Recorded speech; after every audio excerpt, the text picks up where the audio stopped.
2002, Yokohama. Brazil stands in a line before the World Cup final. The players face forward, shoulder to shoulder in the same shirt. The broadcast holds on them one by one.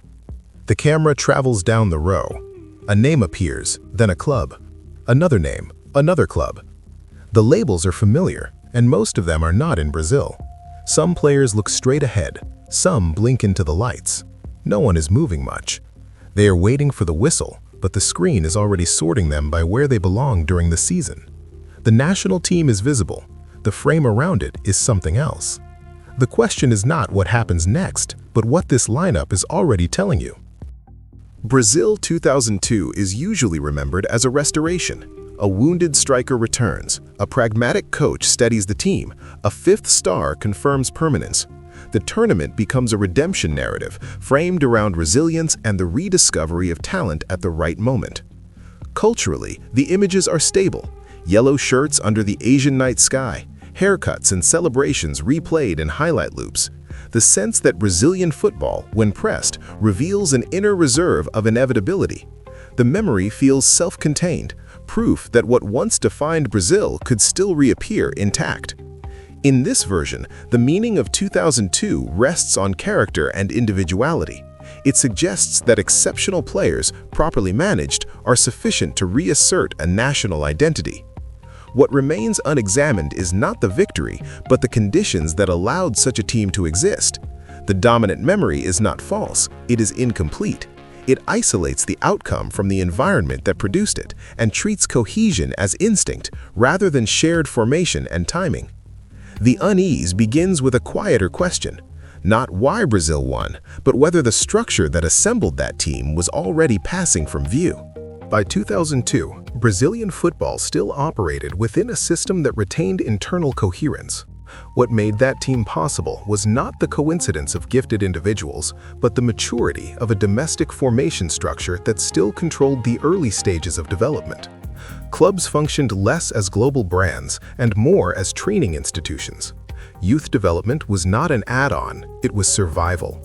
Talent was identified, retained, and shaped within Brazil's own competitive environment before leaving. By the late 1990s, export was already central to the football economy, but it did not yet define the full life cycle of a player. Many young footballers still completed their formative phase at home. They entered senior football in Brazil. They absorbed tactical norms, competitive rhythms, and expectations within domestic competitions that still carried authority.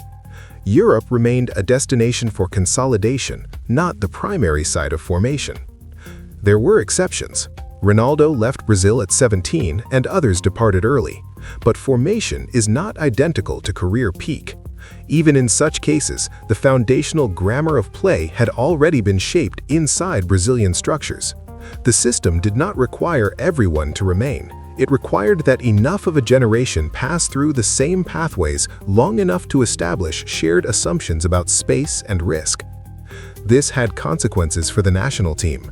When players reconvened from different clubs and leagues, they were not assembling from incompatible systems.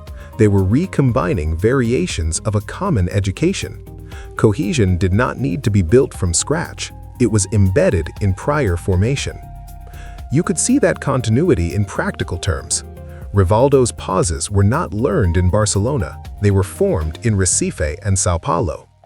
Gilberto Silva stepped from Atlético Mineiro directly into a World Cup final without needing a long adjustment period. In the midfield, Vampeta and Ricardinho did not need to learn each other's spacing in the weeks before the tournament. They had already won major titles together at Corinthians. They were not strangers meeting in a hotel lobby. They were graduates of the same invisible school. The national team did not need to create that baseline. It could rely on it. Institutionally, the domestic game still had leverage over developmental pace. National team windows, while negotiated, remained culturally significant. The Seleção could still act as a synthesis of a domestic football culture that had produced its components. Legal and labor shifts in the late 1990s altered the framework within which players moved. The Bosman ruling reconfigured mobility in European football, strengthening elite club recruitment strategies. In Brazil, The Lei Pelé formalized contractual changes and reduced long-term binding mechanisms between clubs and athletes. These shifts reshaped how talent circulated and how contracts were structured. And yet, in Yokohama, the broadcast still did the same thing: a name, then a club, down the line. The frame around the national team still assumed a coherent base. In the period leading to 2002, the domestic formation model still held its scale. Export existed, but it had not displaced the formative stage. Brazil 2002 emerged at a point of alignment when domestic training institutions, national team authority, and international mobility could still coexist without dissolving the shared grammar of a generation. The system was intact enough to gather what it had produced. The alignment that made 2002 possible did not disappear suddenly. It narrowed. In the years that followed, incentives shifted outward. European leagues consolidated broadcasting power, commercial reach, and wage disparity, and the gap reorganized decisions. A Brazilian club no longer competed only against domestic rivals for a player's time. It competed against a market that could pay earlier and pay more. Under that gravity, selling a key player stopped being an exceptional decision and became an expected pattern. That change shortened the developmental sequence inside Brazil without needing to announce itself. Players still emerged in large numbers, but the path from early promise to full maturity became shorter at home. The domestic league retained the role of discovery and early proof, yet it increasingly lost the role of extended finishing. A cohort did not share as many full seasons in the same competition before being dispersed across different leagues and club environments. This did not reduce talent, it changed what was shared. As exports accelerated, the domestic league lost continuity in its middle years. Prime age stability declined as a pattern. Squads rebuilt more frequently, lineups changed faster. A season became a transitional window rather than a chapter in a longer cycle. Tactical projects became harder to sustain because the underlying cast rarely remained intact long enough for accumulation. Institutional memory thinned as well, not in public speeches, but in routines. Shorter projects, faster turnover, less time for methods to settle. You could still see the contrast if you returned to the baseline you once relied on, players reconvening without needing translation. In 2002, the team did not look like a selection of careers stitched together in a hurry. It looked like a cohort. At the same time, control over the professional calendar moved further beyond Brazilian institutions. Recovery schedules, medical management, and training rhythms were shaped by the clubs that owned the week-to-week demands of the players' careers. The national team still carried symbolic weight, but preparation time narrowed. Gathering elite players was not the same as governing their environment. It meant working inside constraints set elsewhere, with less shared time and fewer repetitions.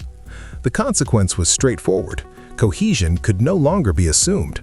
Professional identity began earlier abroad. Where it had once arrived as a leftover of shared formation, it now required planning, and the calendar did not readily provide it. Domestic clubs adjusted in rational ways. Rather than functioning primarily as long-term maturation spaces, many became platforms within a larger chain. Decisions favored liquidity over squad continuity.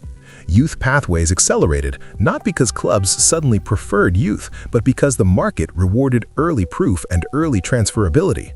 Competitive planning shortened because financial planning shortened. None of these adjustments constituted crisis. They were rational responses to the pressures of the environment. But together, they altered the preconditions that had once allowed a generation to share extended domestic formation before dispersal. Alignment could still occur, yet with less room to assume it. Brazil 2002 remains vivid because it is easy to hold as an image.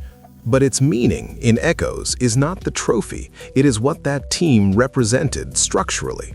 A national side assembled from a cohort whose football education had been shaped, for long enough, inside Brazil's own institutions.